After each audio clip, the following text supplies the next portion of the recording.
Ladies and gentlemen, Cyberzoic is here, and we're kicking it off big with the look at the Arctic Dragon, Karaokami. Let's just dive into it.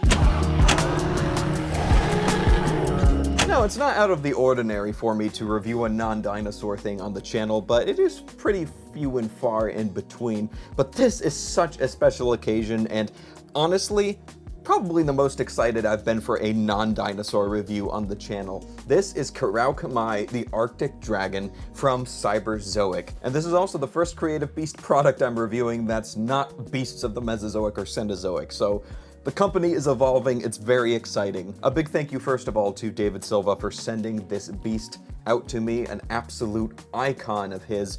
If you guys have been keeping up with David Silva for years now, you'll be familiar with his Arctic Dragon design, which I believe was a design he's had since his days of working on the McFarlane's Dragon series, which is a while ago. So it's really cool that it's made it all the way to modern day here. And I was such a big fan of this design ever since I saw it on David Silva website as like a resin statue or whatever it was back in the day, just as a sculpt.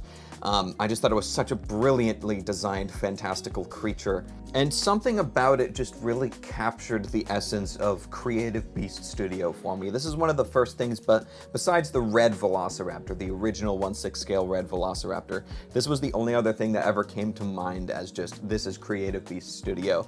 And it's really cool that both of those things were actually the main profile picture for the company on like all of their socials. The Arctic Dragon is the profile picture nowadays for Creative Beast, I think on Instagram now or something, but anyways. But this just feels historical, getting to hold this. It's crazy.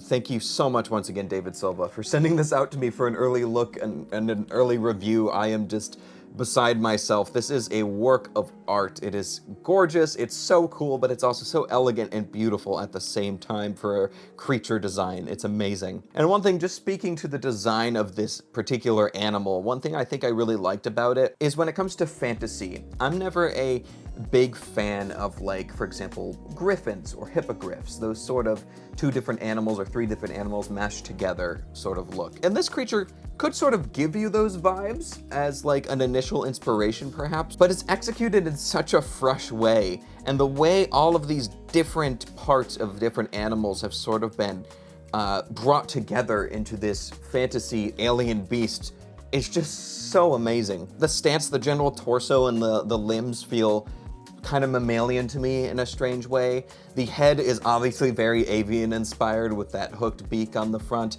There's feathers all over it, particularly on the neck and the forelimbs and such, which is really gorgeous. And then you have scales all over, the dragony like pseudo wings on the top there, and of course that crocodilian tail, which on paper I feel like all of this almost shouldn't work for my personal tastes, but the way he did it for the design just is, it's amazing. It looks so cool. Now, speaking of those almost pseudo wings, these come detached out of the box. They are the only accessory besides the tail, if you can call them an accessory, because they're part of the core figure. But it's really cool that these are detachable because it makes transporting the figure and storing it so much easier, especially for me who's going to be moving sometime soon in my life.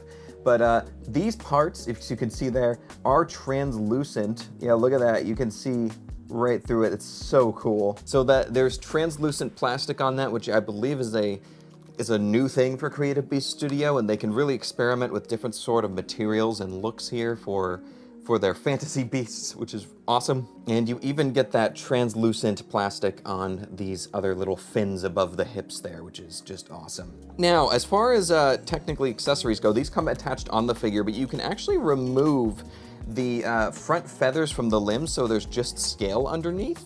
And I think that's pretty cool. Like you can think of some cool scenarios. Maybe it's like shedding feathers. I don't know if there's an in-universe explanation for in Cyberzoic as to why this is a feature on the action figure, or if it's just a way for you to help customize it a little bit more if you didn't like the patch of feathers on the forelimbs and you wanted some more dragony looking limbs there.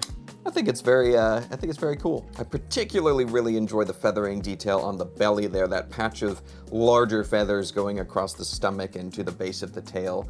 is really cool. And the way those feathers transition into that pattern of jutting out spines on the chest there is really cool. Now, this is a Creative Beast figure and is made using the same materials and engineering as all of BOTM and BOTC and everything, so there's a lot of articulation here to go over, so let's dive into it. Here's a little articulation demo. A big thank you to my channel members, particularly Raphael Tree Kangaroo and a Trash Bug and YT Purple for being Spino Chads. If you want to join my channel and become a member to support my future content, click the big join button next to my name down below.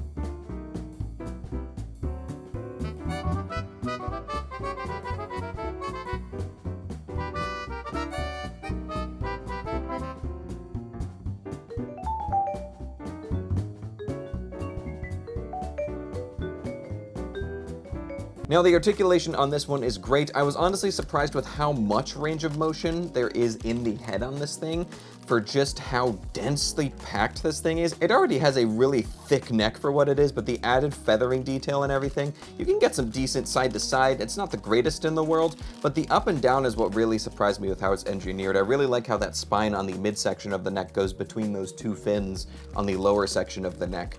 I think that's a great design decision. I know it would have helped the animal in real life, in air quotes, being that this is a fantastical creature, for moving its neck around as well. One of my favorite parts of this, though, is this is a record breaker for Creative Beast Studios for how many tail segments there are. The articulation on the tail is insanity on this thing.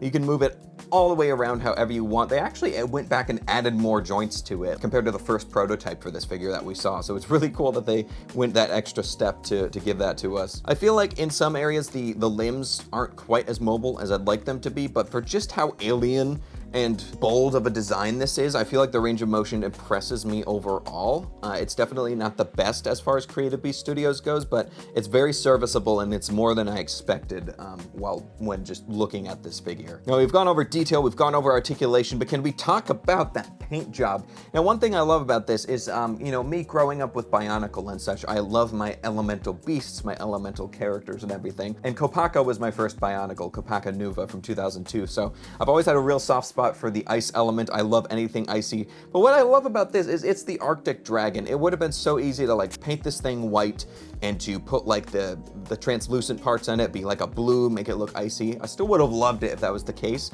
But we went for some interesting tones here. Some bluish grays, some blacks, some faded whites, even some patches of yellow on the face around the eyes, and purple being a very dominant color is really, really cool, especially for those translucent parts. It looks delicious, like a great popsicle. I want to eat it. Don't actually eat these, please. But yeah, this is stunning. I cannot wait to get the lizard dragon now to put alongside this one.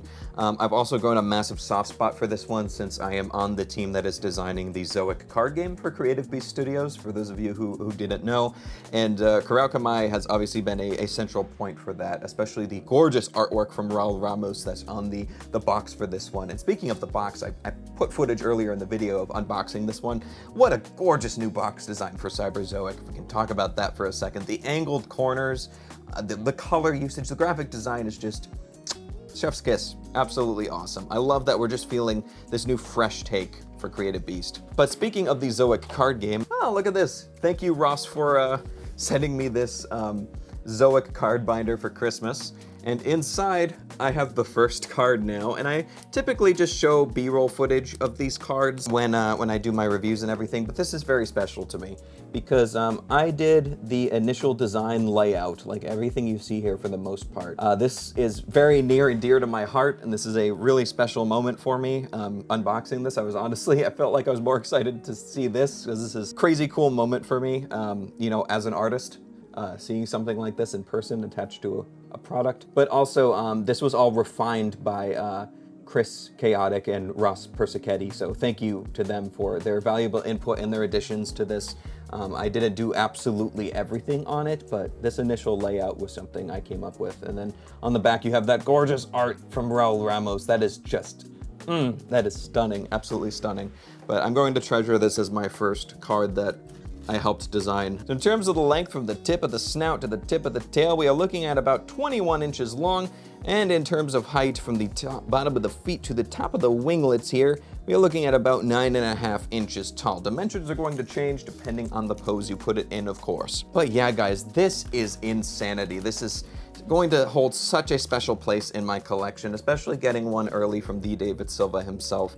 This is such a special piece, and thank you for sending this out, as always, David Silva. Of course, if you want to get one, get your pre-orders in now before the shipment comes, which should be very, very soon.